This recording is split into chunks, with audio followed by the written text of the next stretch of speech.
This is Bloomberg Intelligence. We're really getting into now the streaming's arms race. This is looking at that and saying we can really build a nice niche for ourselves. In-depth research and data on 2,000 companies and 130 industries. The dollar is the dominant currency on the planet. I think the acquisition is a natural progression of what Microsoft can do with this technology going forward. Bloomberg Intelligence with Alex Steele and Paul Sweeney on Bloomberg Radio. Over the next hour, we're going to dig inside the big business stories impacting Wall Street and the global markets. Each and every week, we provide in-depth research and data on some of the 2,000 companies and 130 industries our analysts cover worldwide. Today, we're going to take a look at FTX's existential crisis and whether or not it's going to open the door for any crypto renovation. Plus, will imposing a levy on excess power generation deter clean energy investment? All right, but first, outlook is turning a little bit dour for the U.S. dollar. We have some poor price action and a shift in a couple catalysts. So we want to get the idea of, has the dollar actually peaked this time around? We're joined now by Bloomberg Intelligence's chief G10 FX strategist, Audrey Childe-Freeman. Audrey, if the dollar really peaked and starts to roll over, that would have tremendous ripple effects throughout the global economy and asset classes. Has it peaked? Oh, big question and big call to make, it's a stake. And I think there's two ways to approach this. And what I'm thinking is one way to look at it is, has it peaked? Will we see a one-way downward trade from here on the dollar? And I think the answer to the question is no. I think even if we have reached some kind of a peak on the dollar, it will be very choppy from here. And there isn't a very strong conviction in the market at this moment. So we've been here before when there was some kind of feeling that the dollar may have peaked, if you remember this summer. And the reason and the catalyst behind the move were the same, you may recall.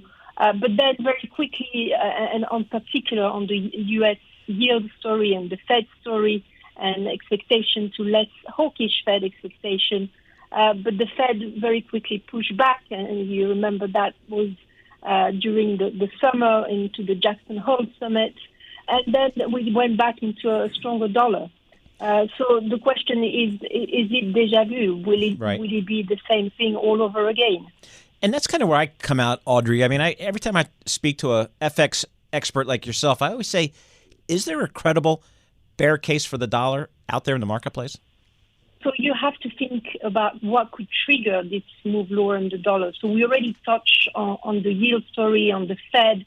But the question you have to ask yourself is, will the market believe into the Fed being more hawkish for longer if the data weaken further? So that's the big challenge. Mm-hmm. But the other trigger is the risk-on function. So if you have risk appetite returning globally, the dollar tends to underperform in that context. So what you have to ask yourself is what could trigger that risk-on move. And there's a combination of things. And one is obviously an adjustment to less hawkish Fed expectation.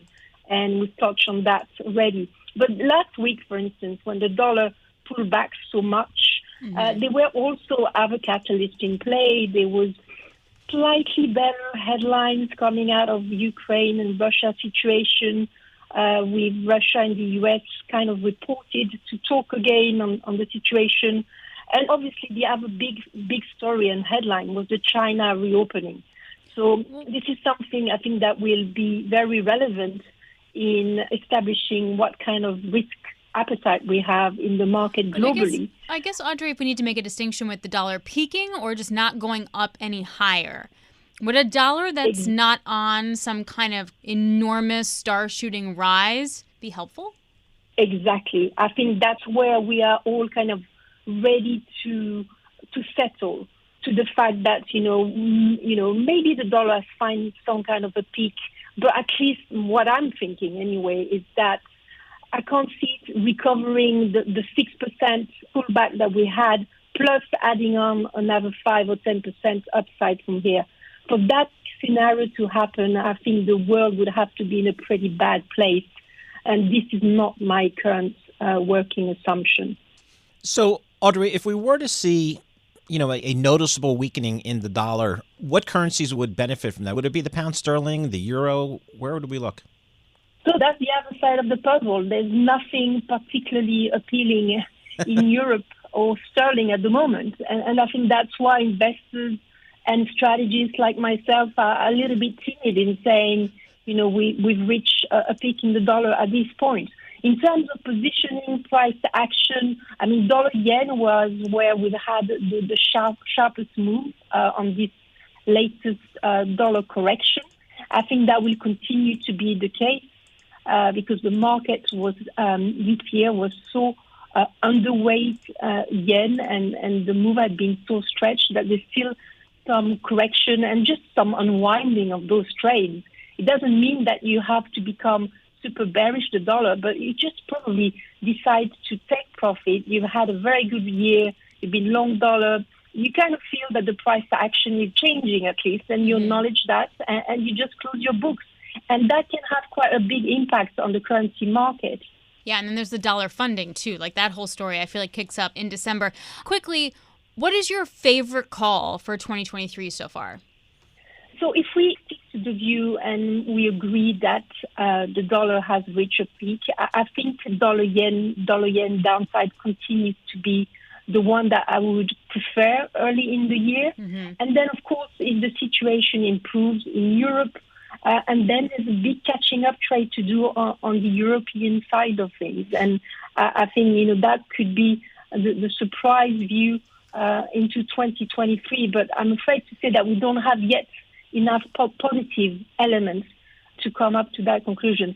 I love the 2023 calls. It's always my favorite when we finally get there. Audrey, thanks very much. Audrey Childe-Freeman joining us, Bloomberg Intelligence Chief G10 FX Strategist. Coming up on the program, how FTX's downfall opens the door for renovation in the crypto space. You're listening to Bloomberg Intelligence on Bloomberg Radio, providing in-depth research and data on 2,000 companies and 130 industries. You can access Bloomberg Intelligence through BI Go on the terminal. I'm Alex Steele. And I'm Paul Sweeney. It's 13 minutes past the hour, and this is Bloomberg. This is Bloomberg Intelligence with Alex Steele and Paul Sweeney on Bloomberg Radio. All right, the implosion of FTX has put the crypto exchange industry into crisis, and serious regulatory examination is needed to prevent another painful spinoff of assets. For more on this, we're joined by Bloomberg Intelligence Head of Market Structure Research, Larry Tabb. Larry, you are the person to talk about this because I still don't really understand what happened from an exchange perspective, because that's what FTX was. What happened? They're not really an exchange. So that's the first thing. Okay. If you think about an exchange usually matches buyers and sellers, and they don't hold client assets. They don't have a market maker. They don't, they don't really take much risk. This was the exact opposite. Well, first of all, the whole thing was a mess. Looking at some of the things that are coming in the news, it seems like, I don't think they had much of a regulatory or even business structure to begin with. That said, the first thing is they, in effect, borrowed, in quotes, customer assets. And so that's when you're dealing even with an alternative trading system or you're dealing with any type of clearinghouse with customer assets, the first thing you do is you don't take your client's assets. So that's one thing. The second thing is they were operating with, tremendous leverage. And if you're dealing with a bond, leverage is okay, especially if you're dealing with treasuries. But here you're dealing with tokens that may have who knows what value. So what kind of leverage do you provide with them? Third, you want to spin off some of these assets. You really don't want the exchange tied to the broker or the market maker. You want that separate, so you at least there's no contagion that can spread to these valuable assets. Mm-hmm. You need to de-risk the balance sheet. You need stricter capital rules. There's a whole bunch of red flags all over the place. So if it's not an exchange in the typical sense, like what would we call it? And are there crypto-type exchanges that are like a legit exchange? There are very few of them that I have seen. Most of them accept client assets. So to a certain extent, they're more like broker-dealers. So if you think about Goldman Sachs or Morgan Stanley, they have client accounts. They hold retail customer assets. Most institutional customer assets are custodied at like a State Street or a Bank of New York. They're separated. But they also have a tremendous amount of regulatory regimes. They have regulators that actually live in those buildings that are there full time. They're audited not by some three guys and a dog in a strip mall somewhere. There are very significant rules set up to protect those assets, and I don't think we've seen that in this place. So from your perspective, I mean, now everybody's calling for regulatory oversight. We probably could have used this a few months ago. Who do you think should regulate this space here? Is it the SEC? Is it the CFTC? Something new? Good question. Maybe someone new, someone in between. It really depends. The way our regulators have been looking at this is, okay, there are certain tokens that are quote unquote currencies, and maybe they should be more regulated, through the CFTC. There are certain that look a lot more like securities. Maybe they should be regulated by the SEC. That said, someone needs to regulate them, and my feeling is, whatever should happen, you need to look at, what's the level of risk, who handles the client assets, what's the level of segregation of those client assets from whatever body. Is there an in-house market maker that could possibly, grab those assets? Whoever looks at them, we've gone through this. This disaster is a combination of a whole bunch of things. But what you're describing looks a lot more like traditional finance. Isn't the whole Absolutely. Point, isn't the whole point of crypto is to be like a decentralized financial, that's the run-of-the-mill system? That's what I think their users want them to be. But is that even realistic? Like, can you have both? No, absolutely not. We've seen all this stuff before. MF Global took client assets. We've seen death spirals. Look at Lehman. Look at Bear Stearns. We've seen fraud. Look at Enron. We've seen all of these things in the past, and because this is crypto and it's new, and there was a whole number of folks angling, saying, it's different this time, and the answer to that is no, it's not. That they wanted it really, as a hands-off, regulated in a hands-off way, and you had a whole bunch of libertarians saying, oh, this whole thing is different, it can't go wrong. It can go wrong. Yep.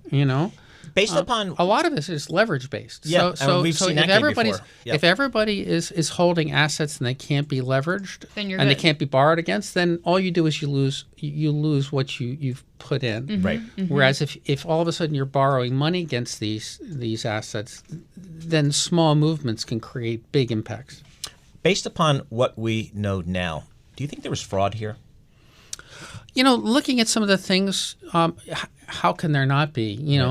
I read that FTX bought employees' houses, or how can that be legitimate? I would love Bloomberg to buy me a house. Is it the right thing to do? Probably not. It was more like Alameda borrowed funds from FTX, and then Alameda lent it to FTX executives, and presumably a lot of the collateral was in these tokens. But to your point, that's just bananas. Yeah, absolutely. First of all, why should Alameda have any type of claims on customer assets that's in an arm's length exchange? It shouldn't. Or if it was a loan, should it be backed by the token of the exchange that you're getting the loans from? And then the other question is, if it's a loan and it's pledged by FTT, what's the value of FTT? What actually underlies the value of FTT, but besides what people are willing to pay for it? And today they may be willing to pay $10.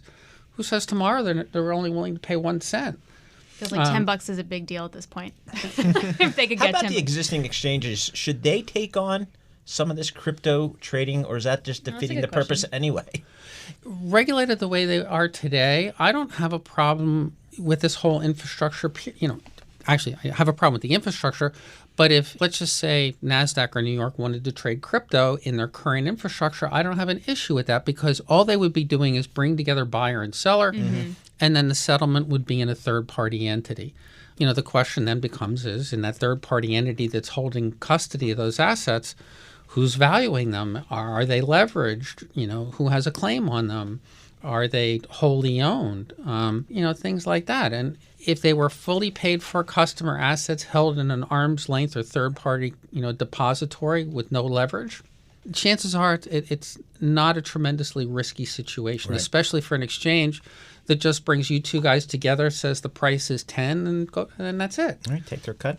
All right, Larry, good stuff. We're trying to piece this all together like everybody else. Larry Tabb, Bloomberg Intelligence, head of market structure research. Coming up on the program, what kind of windfall tax are UK utilities and energy companies in store for?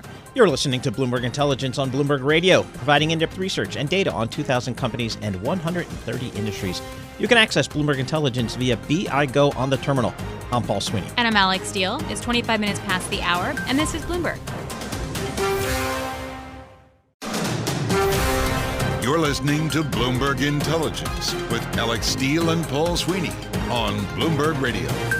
All right, we'll be here each and every week at this time, tapping into our Bloomberg Intelligence analysts, covering some 2,000 companies and 130 industries worldwide. Well, the big event this week for the UK was the autumn statement by Jeremy Hunt, the Chancellor of the Exchequer. They had a lot of damage to undo, and key in it was raising taxes and cutting spending. And that would, in theory, give markets enough confidence in the UK fiscal path. Did it work?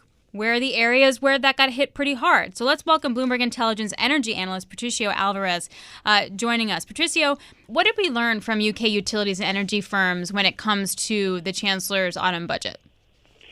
So, yeah, I think it will provide more clarity for the investment case for UK power utilities moving forward. It is not, I think, a great sort of regulatory landscape moving forward, but it does provide clarity that most profits or any profits above a power price of 75 euros per megawatt will be clawed back at a rate of 45%. And just for size, power prices right now, spot power prices are much higher than that. So that will definitely temper the margin capture for some of the UK utilities. Mostly it will hit the domestic utilities with a higher share of low-cost nuclear power generation and also wind and solar, which tend to be the lower-cost technologies. So, Patricio, I kind of wonder what this might mean about clean energy investment. It was my understanding that the UK government was really incentivizing power companies to reinvest their profits back into renewable energy. How's that going to play out? I think that you hit the nail on the head on that one. I think that the most concerning part of the new package is that this windfall levy will span from January on to 2028. So this is temporary, but it is not that temporary. It's a bit prolonged, at least in our view. Especially when we compare it with what lawmakers are doing in continental Europe, where they've capped power prices at 180 euros per megawatt, which is more than double what the UK is sort of proposing.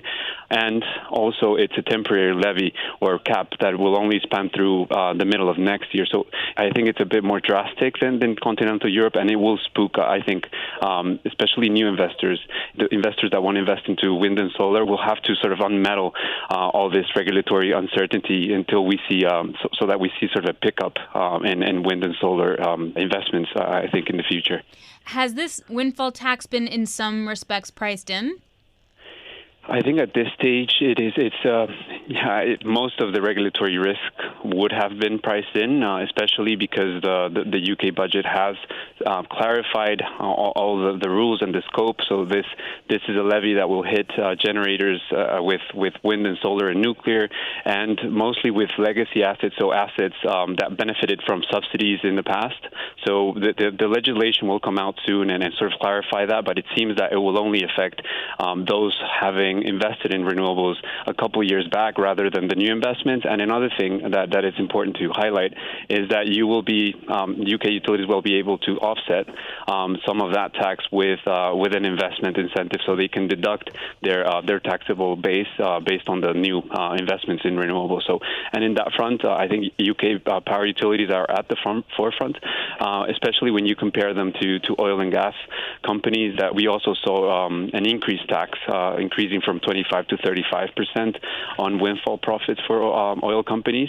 And you've seen that sector sort of pivot towards more green investment, but it's at a much earlier stage versus what power utilities are doing at the moment. Hey, Patricio, across the UK and Europe, how much of the energy crisis is the result of the war in Ukraine versus maybe just other market drivers? How do you guys think about that? So one way to look at it would be to think about power prices and gas prices prior to the start of the war. So prior to February of this year, power prices and gas prices were already elevated, and that was a combination of a post-pandemic rebound in demand across the globe, coupled with insufficient investment in oil and gas, and we sort of were caught in that sort of divergence, and we saw prices spike. And I think the war in Ukraine just exacerbated that, added a huge layer of geopolitical risk, and we saw that with. Especially with curtailments of the gas being piped through Nord Stream 1, you could see a clear correlation with volatility just spiking every time we saw any negative headlines on Nord Stream 1, which finally ended with the indefinite halt of the pipeline. So that is a signal that perhaps the worst of volatility is behind us, but we do see a winter ahead with key uncertainties, especially around weather-driven demand and also potential further disruptions on the remaining flows from Russia. It's going to be so interesting to see how all of this winds up playing out, particularly how the energy companies manage all of it. Patricio, thanks a lot. Patricio Alvarez, Bloomberg Intelligence energy analyst. Thank you very much. Coming up on the program, we take a look at broadband and the tech bubble. You're listening to Bloomberg Intelligence on Bloomberg Radio, providing in-depth research and data on 2,000 companies and 130 industries. You can access Bloomberg Intelligence through BI Go on the terminal. I'm Alex Steele. And I'm Paul Sweeney. It's 39 minutes past the hour, and this is Bloomberg.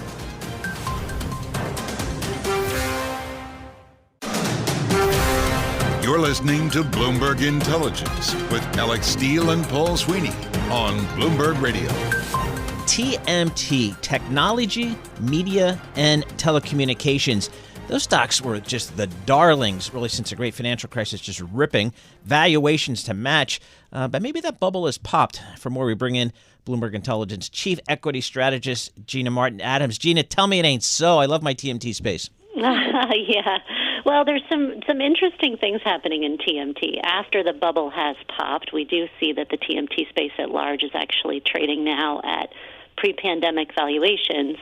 You do see really big differences emerge in valuation levels among the various sectors. So dispersion has started to rise in terms of valuations at the very least, which does suggest that at least some of the space may be becoming investable again, while parts of the rest of the space are still far too expensive.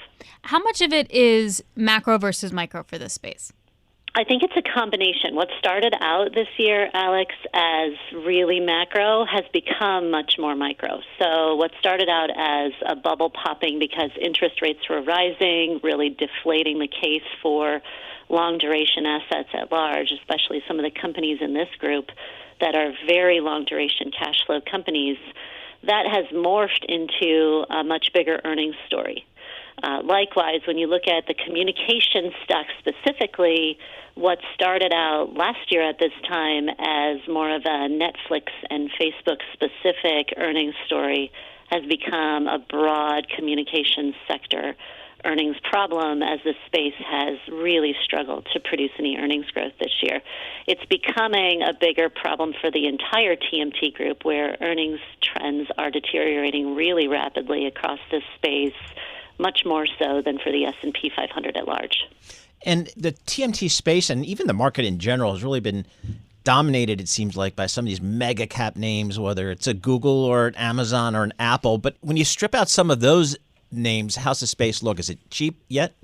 Yeah, without the mega cap stocks, especially for communications, it is very, very cheap. When you're looking at just technology, so when you're thinking about the tech sector, which includes, the software companies, the hardware companies, some of the equipment companies, it's not. So I think this kind of goes back to the original point that I was making, that you really do have to now distinguish name by name, industry by industry, segment by segment within TMT, whereas a year and a half ago, virtually every stock in the space was incredibly expensive. The mega caps the most expensive, of course, as there was a bunch of crowding there. Now it is much a story-by-story instance. The mega caps are still more expensive than the rest. That's where the concentration of risks lies. But you are starting to see some opportunities emerge beneath that headline. Where are we, if we just turn sectors for a second, if we go to, say, consumer staples, we've seen through the earnings season that a lot of these guys have pricing power. Their earnings delivered. We didn't see the downturn we thought we were going to. The margin compression that we kind of thought we were going to see, we didn't see. Is that just pushed out? And if it is, when does that hit? Or are these guys just a lot more resilient than we all might have thought? Yeah, I think that, frankly, is just a function of timing. Remember, you would have said the exact opposite about staples a quarter ago. And so our expectations for staples coming into this earnings season in terms of earnings were very, very low. Mm-hmm. Think back to where we were in the summer, for instance. Walmart shocked the world this summer by saying, you know what, yep, things are not going to be that stable going forward. That reduced expectations tremendously for staples coming into the third quarter earnings season, and I think that's why the earnings are perceived as better than they are. But when we look across the trend of staples, the trend is still the same. It is increasing weakness across the staples segment, pretty broad-based, and it's still very, very weak margins, maybe not as weak as expected for the third quarter again, but analysts are still looking out and saying margins are going to remain weak for 2023 as well for staples. So as much as, you know, these companies are generally perceived as resilient, and that is absolutely embedded into their stock prices, which are trading at near record level valuation premiums to the rest of the S&P 500, the earnings trend is actually still weakening. I think it's just a function of our near-term expectations have shifted around quite a lot quarter to quarter. How about the dollar here, Gina? When I think about some of the staples, some of these big consumer products companies like Procter & Gamble's of the world, obviously they've been reporting, real headwinds with the dollar. But if the dollar is maybe peaking, could that be a tailwind here? It could be. It may not be. It really depends on what staples company you're talking about, because there are quite a few staples companies that are actually big importers of product and certainly sell less into the rest of the world. So if the dollar is weakening and prices remain very, very high, their import costs are going to accelerate, which puts pressure on margins. The other thing to consider for the companies that sell into the rest of the world is, will economic conditions deteriorate in the rest of the world, offsetting that potential easing of currency-related headwind?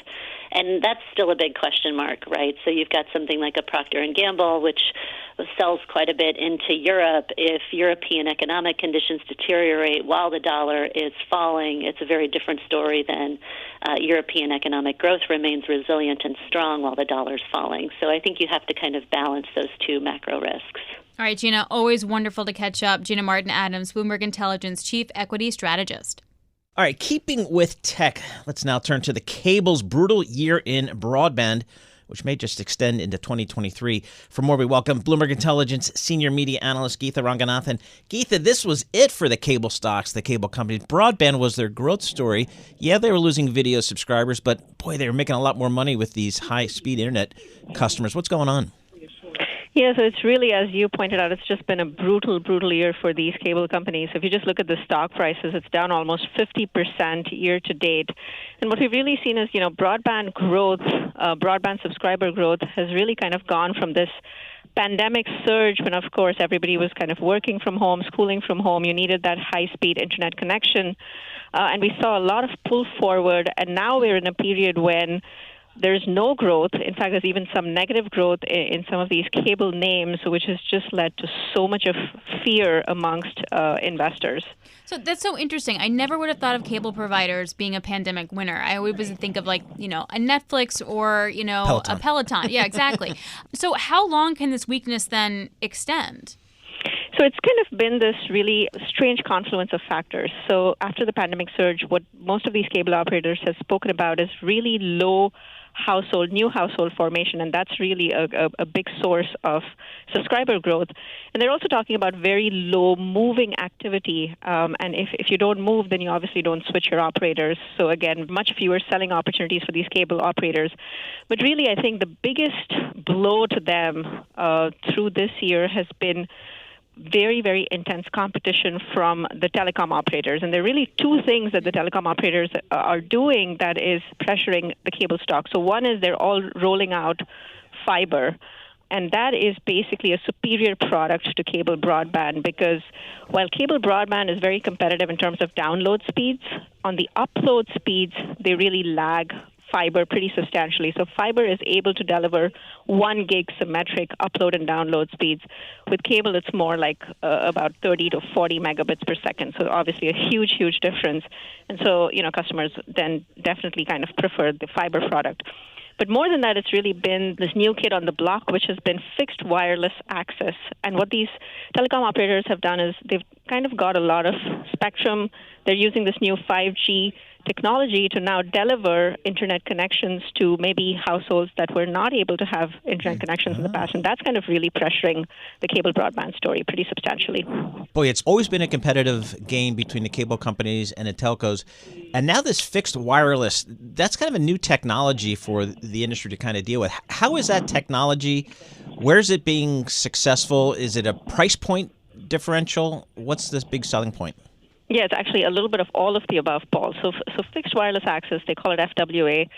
It's a type of, maybe of a 5G or a 4G LTE wireless technology that basically allows for broadband access using radio frequencies instead of cables.